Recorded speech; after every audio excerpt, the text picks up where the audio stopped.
가까운데 가깝지 않은, 가깝지만 서로 잘 모르는 뭐 이런 일들이 가끔씩 있습니다. 무슨 소리냐면 너무 익숙해서 어렸을 때부터 같이 자라면서 이 사람에 대해서 알고 있는 듯 하지만 전혀 다른 모습을 보일 때가 있습니다. 저희 삼형제도 사실 그런데 저는 개인적으로 저희 작은 형님하고 친해진 거는 결혼하고 나이 들고 나서 친해졌습니다. 저희는 작은 형님 잘 몰랐는데 친해져 보니까 제가 아는 그 사람이 아니었어요. 전혀 다른 모습에 또 색다른 또 면이 있다는 걸 제가 알게 되고 그래서 참 좋은 관계를 유지하면서 살고 있습니다. 근데 생각을 해보면 신앙생활도 좀 그런 게 있는 것 같습니다.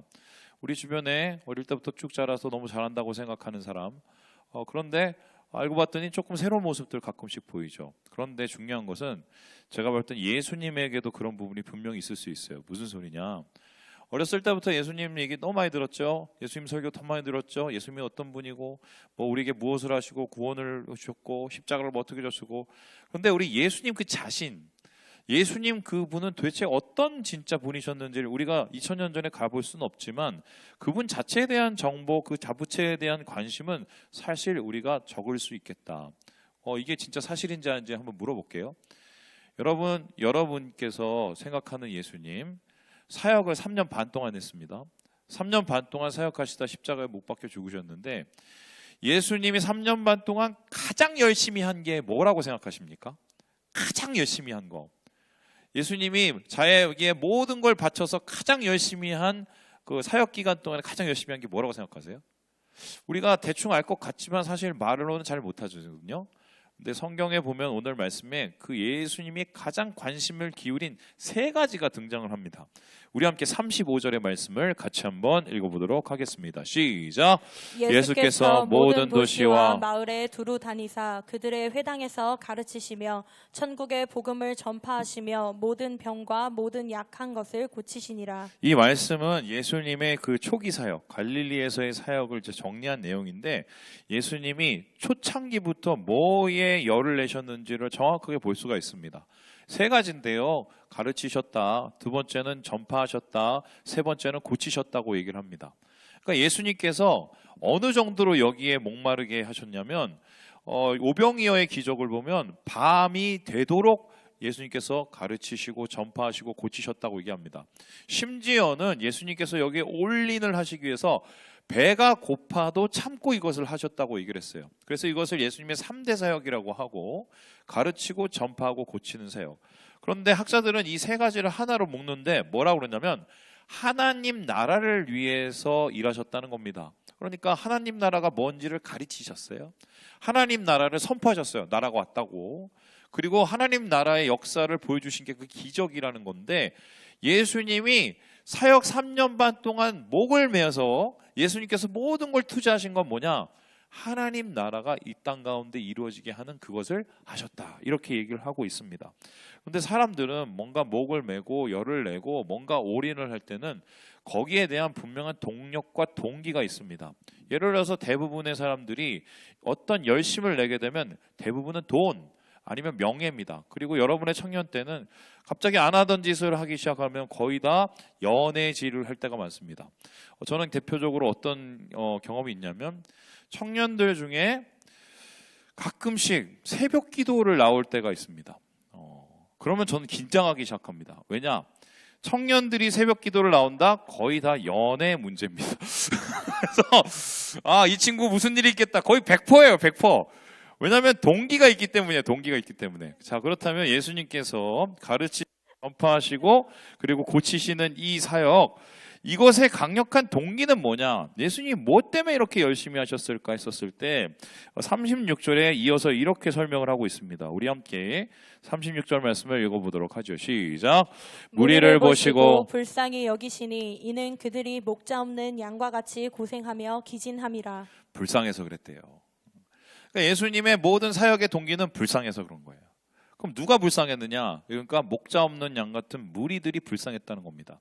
예수님 주위에 수많은 사람들이 있었는데 그 수많은 사람들을 바라보면서 불쌍해서 예수님이 그렇게 목을 매면서 열을 냈다는 겁니다. 그러면은 예수님의 마음을 들끓게 하고 불쌍하게 만들어서 예수님의 모든 것을 쏟아서 일하게 만든 그들은 도대체 어떤 모습이었을까? 여기서 목자를 이룬 양을 어떻게 표현하고 있냐면 고생하고 기진한다고 얘기하는데, 그 고생하고 기진하는 목자에 없는 양을 표현하면 다음과 같습니다. 그림 보여주시죠. 이건데요. 보여주시죠. 아니요. 다음 그림요. 네, 이거예요. 이거 한마디로 죽어가는 양. 특별히 여기서 고생한다는 말은 어떤 뜻이냐면요, 찢겨진다는 소리고요. 기진한다는 소리는 내동댕이 친다는 거예요. 그러니까 사람들이 이리저리 다니면서 정말 상처받고 지치고 상하고 찢기고, 그리고 사람들 중에 정말 버림받고 내동댕이 친 사람이 너무 많은 거예요. 그럼 왜 이들이 이런 일이 일어났느냐? 다름 아니라 이들을 보호할 수 있는 지도자가 없었기 때문이에요. 오늘날도 마찬가지인데 우리가 지난주 겪으면서 무엇을 느꼈습니까?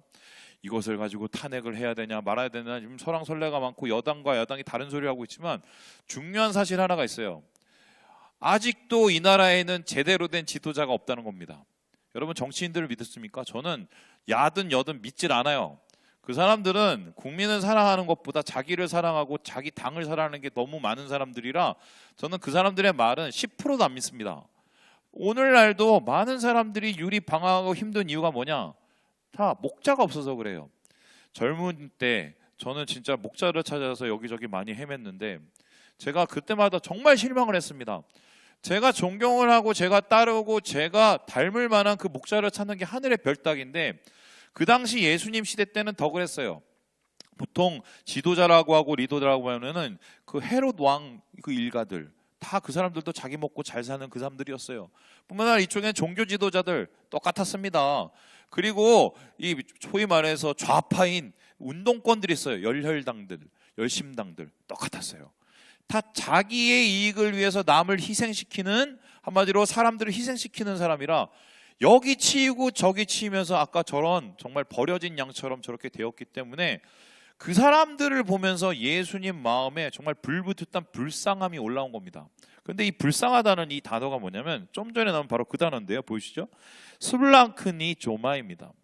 이 단어의 어원은 뭐냐면 스플랑크논입니다. 이게 뭐냐? 창자예요. 그러면 왜 창자가 불쌍히 여기는 거냐? 여러분, 가끔씩 우리가 그런 얘기합니다. 속이 뒤틀린다, 속이 탄다. 우리는 여기 속이 뒤틀린다면 여기죠. 속이 탄다 그럴 때. 근데 유대인들은 모든 감정의 좌소가 이쪽에 있어요. 제가 배가 많이 나오는 이유가 감정이 너무 풍부해서 이렇게 된 건데, 중요한 것은 그 감정이 여기 있기 때문에 예수님께서는 무리를 보면서 이게 속이 뒤틀리신 거예요. 그걸 가지고 뭐라고 얘기하냐면 불쌍히 여김이라고 얘기하고요. 불쌍히 여긴다는 말을 두 자로 줄이면 긍휼이라고 합니다. 그렇다면 이런 얘기가 되는데, 왜 예수님이 이 땅에 오셨냐? 긍휼. 왜 예수님께서 사역을 하셨냐? 긍휼. 왜 예수님께서 십자가에 지셨냐? 불쌍히 여겨서 그랬다는 거예요. 자, 그런데 중요한 거는 오늘날 많은 사람들이 예수님을 따른다고 얘기를 하면서 예수님의 이 사역의 동기 긍휼에 대해서는 별로 관심이 없는 듯해 보입니다. 그래서 말로는 사랑한다, 말로는 축복한다 얘기를 하면서 우리 주변에 있는 사람들에게 냉랭할 때가 우리 많이 있습니다. 이러한 경향은 기독교 2000년 동안 계속해서 반복해 왔는데요. 근데 중요한 건 이 교회가, 교인이 예수님의 마음, 불쌍히 여기는 마음, 긍휼을 잃어버리면 어떻게 되느냐, 이를 나타내는 이 일화가 있어요. 바로 마하트마 간디라는 사람의 이야기입니다. 이 사람이 원래 영국에서 유학을 했었을 때 굉장히 기독교에 관심이 많았어요. 성경을 사다가 읽을 정도였습니다. 그걸 보다가 뭔가 희망을 발견한 거예요. 어떤 희망이냐? 야, 우리 인도에 가면 카스트라는 계급 제도가 있는데 이 성경을 읽어보니 여기는 평등하다고 나와서 이 계급 제도를 닮아하면 이 성경을 통해서, 기독교를 통해서 타파할 수 있겠구나, 희망을 본 거예요. 그러고 나서 마하트마 간디가 뭘 했냐면 교회를 찾아갑니다. 예배를 드리고 신앙을 가져보려고. 그런데 거기서 어떤 일이 일어나냐? 문을 열고 들어갔더니 영국 교회 그 교인이 세 가족 팀이 있는 거죠. 갑자기 그 간디를 데리고 다른 쪽으로 데려가는 거예요. 이게 무슨 일인가 봤더니 교회에서 같은 공간에서 예배를 드리는데 백인들이 드리는 장소와 유색인들이 드리는 장소를 따로 나눠 놓은 거예요. 그래서 여기가 간디가 충격을 받고 그 다음부터는 교회를 가지 않았어요. 독립운동을 하던 시절에 한 기자가 가서 물어봤습니다. 간디 선생님, 당신은 이 그리스도인에 대해서, 교회에 대해서 어떻게 생각했습니까? 이렇게 했더니 간디가 그때의 경험을 기억하면서 이렇게 얘기를 합니다. 우리 같이 한번 볼까요? 나는 그리스도를 좋아한다. 그러나 그리스도인은 좋아하지 않는다. 이유가 뭐냐면 그들은 그리스도를 닮지도 않았고 닮으려고 하지도 않기 때문이다. 굉장히 씁쓸하죠? 그런데 이 씁쓸한 얘기가 해결이 됐을까요? 오늘도 사실 우리나라 교회는 이 긍휼에 대해서 결핍 증세를 앓고 있는 것이 아닌가. 이렇게 되면 신앙은 이름만 신앙이 되고 그리스도인은 명목상의 그리스도인이 되는데 아무도 감동시킬 수 없는 그런 사람이 돼버릴 수 있다. 자, 그래서 오늘은 우리가 대림절 기간, 특별히 성탄절 맞이하면서 예수님을 맞을 준비를 할 때 우리 마음속에 품어야 될 예수님의 마음 긍휼이 뭔지를 여러분하고 좀 살펴보려고 합니다. 성경을 살펴보면 예수님의 긍휼을 세 가지로 표현할 수가 있는데요. 우리 첫 번째, 우리 같이 한번 읽어보도록 하겠습니다. 시작! 공감. 누군가에게 불쌍한 마음이 있으려면 누군가의 마음을 어떻게 해요? 함께 느껴야 됩니다. 그냥 함께 느끼는 게 아니라 함께 아파해야 돼요. 특별히 긍휼을 나타내는 영어 단어는 compassion이라고 그러는데 com은 함께란 뜻이고 passion은 고통하다는 거예요. 예수님께서 우리에게 어떻게 반응을 하셨냐? 함께 고통하셨고 그것을 통해서 긍휼이 시작되었다고 이야기를 하고 있습니다. 여러분, 예수님이 우신 거 혹시 아십니까? 성경을 살펴보면 예수님이 3번 울으셨어요. 그런데 이 울음은 대부분 사역과 관련이 있습니다.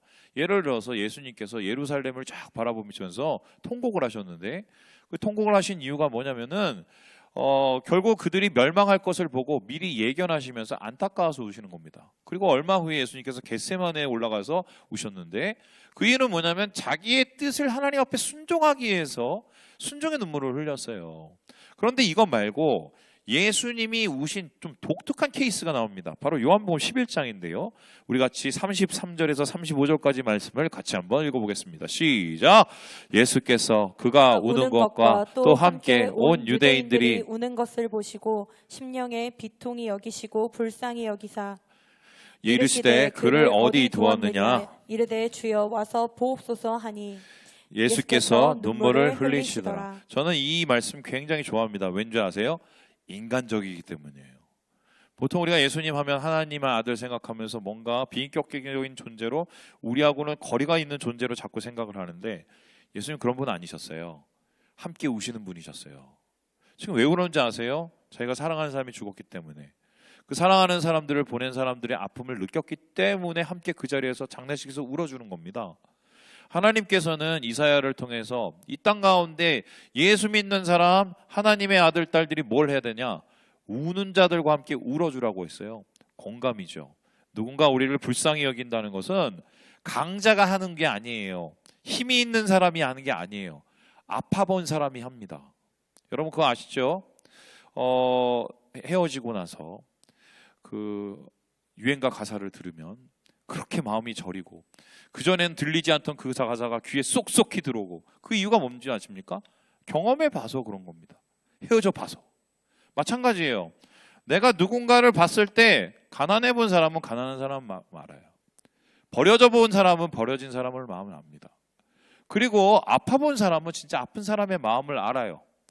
바로 그러한 공감 속에서 하나님의 긍휼이 나타나고 그 은혜가 시작이 되는데 오늘도 하나님은 우리를 긍휼하시고 우리가 누군가를 통해서 공감하며 긍휼하기를 원하신다. 이게 첫 번째 예수님의 마음의 모습이에요. 두 번째로 그렇다면 예수님의 긍휼은 어떤 것이었을까요? 우리 같이 한번 읽어보도록 하겠습니다. 시작! 행함. 예수님은 그냥 공감만 하고 넘어가신 게 아니라 실제적으로 뭔가 손을 내미시는 일을 하게 됩니다. 여기에 대한 비유가 있습니다. 어떤 비유냐면 바로 이겁니다. 그림 보여주시죠. 이런 선한 사마리아인의 비유, 여러분 너무 잘 아시는 비유일 텐데요. 이런 거죠. 어떤 사람이 강도를 딱 만났는데 그 강도를 만난 사람 주위에 3명이 지나갑니다. 요즘으로 따지면 목사님, 성도님, 장로님 막 지나가죠. 그런데 자기도 다칠까 봐, 자기도 강도를 만날까 봐 막 용케 달아납니다. 그런데 그때 사마리아인 한 명이 옵니다. 요즘으로 따지면 뭐냐면 불교신자예요. 호암사 가다가 불교신자가 강도 만난 사람을 이렇게 도와준 거예요. 그러고 나서 이러한 긍휼을 통해 하나님께서 보여주신 은혜의 이야기입니다. 그런데 보통 이 이야기를 많은 사람들이 읽을 때 우리도 선행을 베풀어야 되구나 이렇게 많이 읽는데 이런 얘기가 아니에요. 이 이야기는 다른 포커스가 있는데 어떤 얘기냐면 분명한 대상이 있었어요. 어떤 누구한테 얘기를 했냐? 율법 교사한테 한 겁니다. 율법 교사가 예수님한테 와서 물었습니다. 예수님, 율법 중에 최고가 뭐예요? 그랬더니 예수님이 얘기했습니다. 네가 한번 얘기해봐. 두 가지 얘기합니다. 하나님 사랑, 이웃 사랑. 그러면서 그거 맞아, 잘했어.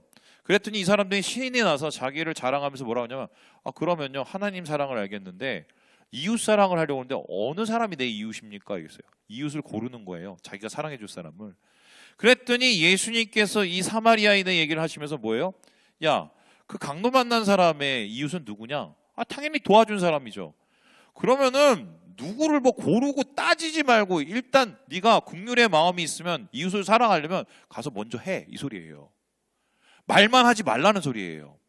그렇다면 우리가 하나님의 긍휼 예수 그리스도의 마음으로 누군가를 사랑하고 누군가에게 은혜를 베푼다는 것은 그냥 말만 해서 끝나는 게 아니라 뭔가 가서 실제적으로 해보는 거예요. 그게 죽이 되든 밥이 되든 해보는 거하고 안 해보는 건 다르다는 건데요. 말만 하지 말고 직접 도와주는 거, 이게 바로 하나님이 원하신 긍휼의 실제적인 시작인 거예요.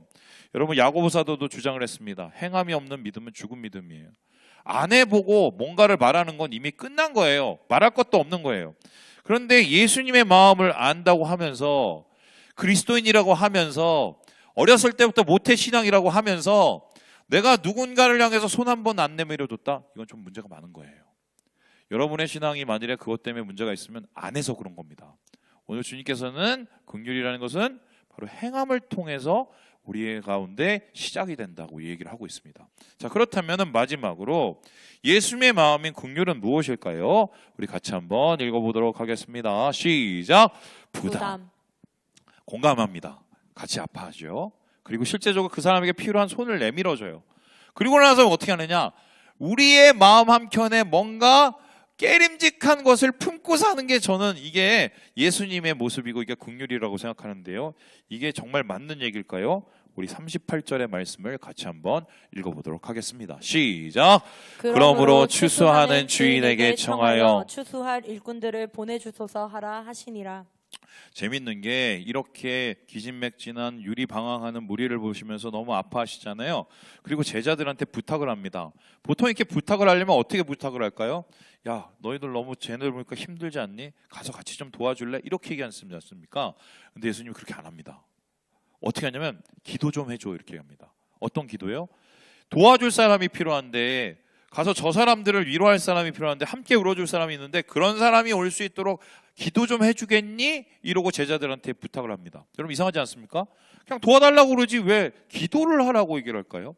근데 신기한 게 이렇게 기도를 부탁을 받은 사람들이 나중에 어떻게 되느냐? 그 다음 장에 보니까 12사도가 돼요. 그럼 이런 얘기인데 예수님께 기도를 시킨 이유가 뭐냐면 그들의 마음속에 부담을 주시기 위해서였어요. 기도를 해보니까 하나님 추수할 일꾼을 주세요. 근데 기도를 해보니까 마음이 아픈 거죠. 왜요? 예수님의 마음도 생각하고 하나님 마음도 생각하고. 여러분 기도라는 것은 무엇입니까? 하나님하고 대화하는 거지요. 대화를 하면 하나님 마음 알죠? 하나님 마음 알면 하나님 마음의 아픔도 알죠. 하나님이 무엇 때문에 힘든지도 압니다. 그러면은 내 주위에 있는 혹은 내 도움이 필요한 하나님의 도움이 필요한 그 사람들 보고 마음이 불편할 수밖에 없어요. 그래야 도와주는 거예요. 보통 그 불편함을 씹어댑니다. 아무것도 안 하죠. 그래서 이 시간 가운데 이렇게 교회가 아무 짓도 안 하고 있는데 중요한 것은 하나님께서 왜 우리를 창조하셨냐? 불쌍해서 창조하셨는데 불쌍해서 창조하시고 구원한 우리를 통해서 무엇을 하기 원하시느냐? 에베소서 2장에서 이렇게 얘기를 하는데 우리 같이 한번 읽어보도록 하겠습니다. 시작! 우리는 그가 만드신 바라 그리스도 예수 안에서 선한 일을 위하여 지으심을 받은 자니 이 일은 하나님이 전에 예비하사 우리로 그 가운데서 행하게 하려 하심이니라. 하나님께서 우리에게 선한 일을 하기 원하신대요. 그 선한 일은 뭡니까? 누군가 함께 울어주는 거, 손 내밀어주는 거, 부담감 가지고 그를 위해서 뭔가를 해주는 게 이거예요. 바로 하나님이 우리를 만드신 이유라고 얘기합니다. 제가 13년 전에 있었던 일을 좀 얘기하고 좀 맞추고 싶은데 제가 13년 전에 이제 강남에 있는 한 교회에서 청년부를 담당하고 있었습니다. 거기 어느 날 한 청년이 저한테 전화가 왔어요. 목사님, 드릴 말씀이 있는데 좀 만났으면 좋겠다고. 이 청년이 어떤 청년이냐면 상담하는 청년이었습니다. 상담하는 청년. 그래서 만났어요. 그랬더니 왜 그러냐 그랬더니 도움이 급히 필요한 사람이 있다는 거예요. 그래서 어떤 사람이냐 그랬더니 이 친구가 난곡지구, 그러니까 일종의 그 슬럼이에요. 이 강남 쪽에 있는 제일 못 사는 동네가 있어요. 거기에서 이제 상담 사역을 하고 있는데 한 할머니 때문에 찾아온 거예요. 그 할머니가 어떤 할머니냐면 아들내미가 한 명 있는데 그 아들내미가 돈벌이를 못해요. 그런데 돈벌이를 못하니까 힘들잖아요. 그러니까 며느리가 도망갔어. 그냥 도망간 게 아니라 뭘 가지고 도망가냐면 카드 들고, 할머니 카드를 들고 도망간 거예요. 할머니 카드 들고 막 긁다가 정지가 됐어요. 그런데 빚이 날라오잖아요. 영주수증이. 할머니가 갚다가 그게 안 되니까 어떻게 하냐면 그걸 가지고 카드 돌려막기로 했어요. 여러분 해보신 분 알지만 이게 불안하잖아요. 어느 순간인가 이게 감당할 수 없는 수준까지 가고 이미 자기 수중에 돈이 아무것도 안 남아있고 거기다가 손주가 한 명 있는데 얘 먹을 것도 못 챙기고 있는 거예요. 나중에 막 화가 나잖아요. 해결이 안 되니까. 여러분 사람이 화가 나면은 둘 중에 하나예요. 누군가를 때리든가 아니면 자기 자신을 때리거든요. 자기 자신을 때리면 어떻게 보면 그게 우울증이 됩니다. 우울증이 심해진 거예요. 그래서 매일 아침에 일어나면 무슨 생각하면 죽을 생각만 하셨어요. 이렇게 하면 죽을 것 같아요. 근데 손주 새끼를 보면 죽으면 안 돼. 그래서 센터를 찾아온 거예요. 상담센터를. 나 좀 도와달라고. 그래서 검사를 해봤더니 심각한 상황이었던 거예요. 그래서 이 친구가 저한테 와서 목사님 교회에서 좀 구제비를 책정해 주시면 상담비도 좀 체크가 되고 나중에 상담 통해서 좀 저희가 도울 수 있는 것들을 좀 도와보려고 한다고 좀 이렇게 그거를 신청해 줄 수 있냐고 저한테 부탁이 왔어요. 그래서 제가 청년부 담당이었지만 그래도 어째 이래저래 해서 이제 재정부에다 신청을 했어요. 좀 50만 원만 먼저 부탁드린다 이렇게 했는데 여러분 교회 일이라는 게 알겠지만 그렇게 순식간에 한꺼번에 갑자기 되는 게 아니에요. 뭔가가 진행되는 거는 정말 한참 걸려요. 우리 교회는 좀 빠른 편이에요. 왜냐하면 김광성 장로님이 계시기 때문에 빠른데 근데 그게 쉽지가 않아요. 특별히 돈의 문제는 더 어려워요. 그래서 그 일이 있으니 어떻게 됐냐면 안 됐어요. 그 주에. 그래서 한 2주 더 있어 보자고 얘기를 해서 제가 그 친구한테 좀 안 됐는데 내가 다시 계속 해볼게 얘기를 했어요. 그랬더니 그 친구가 이런저런 얘기를 하다가 마음속에 제가 어떤 마음이 들었냐면 내가 좀 만나볼까? 내가 좀 이렇게 도와줘볼까? 막 이런 생각이 있는데 그 당시에 제가 기억나기로는 예지가 태어났을 때인가 그때였어요. 그래서 너무 바빠서 그리고 세상에는 그분 말고도 여러분 아시겠지만 불쌍하고 어려우신 분들이 많잖아요. 그래서 그 생각에 이렇게 딱 접었어요. 어떤 일이 일어났냐? 한 3, 4일 후에 이 친구한테 연락이 왔어요. 청년한테.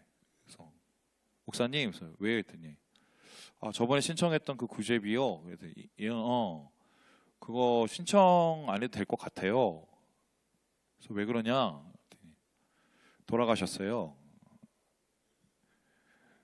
그래서 이게 어떻게 된 영문인지 알아봤더니 그 임대아파트 그 목상 열고 꼭대기에서 떨어져서 돌아가신 거예요. 돌아가실 때 센터에 전화를 했대요. 손주 좀 부탁한다고. 근데 도대체 어디에 올라가시는지 알 수가 없으니까 못 찾다가 그래서 그 청년이 나중에 트라우마가 왔어요. 그것 때문에. 그런데 정말 공교롭게 일이 일어났냐면 제가 얼마 후에 어느 교회에서 설교 부탁을 받았어요. 그래서 거기 가서 말씀을 이렇게 준비하는데 좀 느낌이 이상해서 알아봤더니 그 할머니 지역인 거야. 그 근처. 그리고 조금 자세히 알고 봤더니 그 할머니가 몇 번 나왔던 교회더라고요. 이건 하나님께서 일부러 내가 그 교회 가서 설교를 그거를 좀 얘기하도록 하는 것 같아서 그 얘기를 써서 가서 거기서 이렇게 나눴죠. 어디라고는 얘가 얘기는 안 하고 어떤 할머니 계셨었는데 이러이러 해갖고 극단적인 선택을 하고 자기 손주를 이렇게 맡기고 가셨다고. 자, 질문. 그 설교를 그 교회 분들이 듣고 그 할머니인 줄 알았을까요? 몰랐을까요? 어땠을 것 같아? 몰랐어. 근데 생각해보면 우리도 비슷해.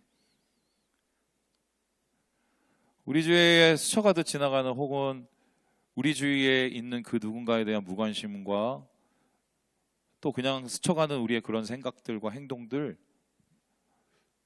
그 사이에 사람은 죽을 수 있어요. 제가 그러고 난 다음에 머리에 멘붕이 왔어요.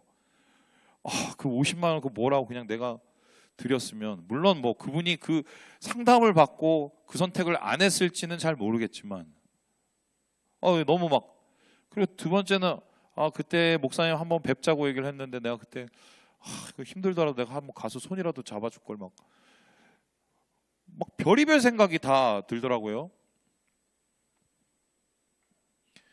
그러고 나선 뭘 했느냐, 기도하고 우리 그 청년이나 또 나이 많은 청년들 함께 모여갖고 쪽방촌 사역을 시작했어요.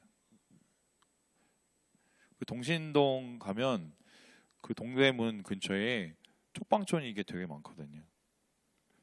거기를 가서 그런 할머니들이 쎄부는 거예요.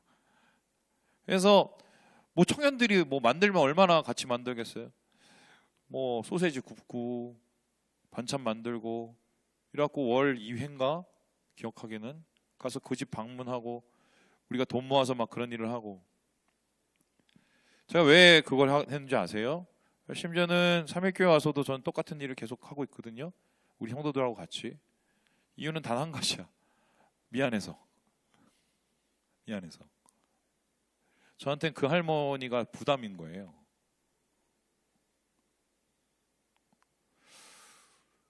저는 말만 신앙이는 신앙이 아니라고 생각을 해요. 물론 여러분이 어려운 삶을 살고 어려운 또 힘겨운 이 청년의 시절을 보낸 건 알지만, 우리가 보통 그렇게 얘기하지 않습니까? 나중에 여유 되면, 나중에 내 힘이 되면. 여러분, 힘이 되고 여유 되잖아요. 안 해요. 그땐 배가 부르거든요.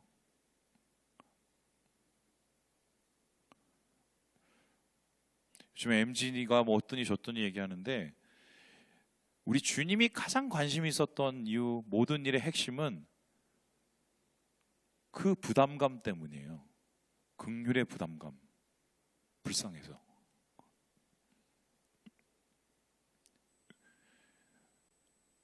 말씀을 마칩니다.